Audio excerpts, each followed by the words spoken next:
Key Security Systems presents a tech support video. How to change the battery in a PowerMaster Keyfob, the KF-235 PG2. You will need one CR2032 battery per device and a small Phillips head screwdriver. First, we need to undo the small screw on the back of the device using the small Phillips screwdriver. Carefully prise open and unclip the two halves of the key fob. Be careful as to not lose the retaining screw. The circuit board can be lifted out of the fob casing to easily access the battery. The battery can be seen at the top. It is removed by sliding it from under the battery holder. Slide the new battery into place, observing the correct polarity during replacement.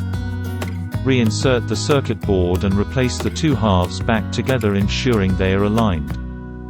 Clip the device back together. Then replace and tighten the screw.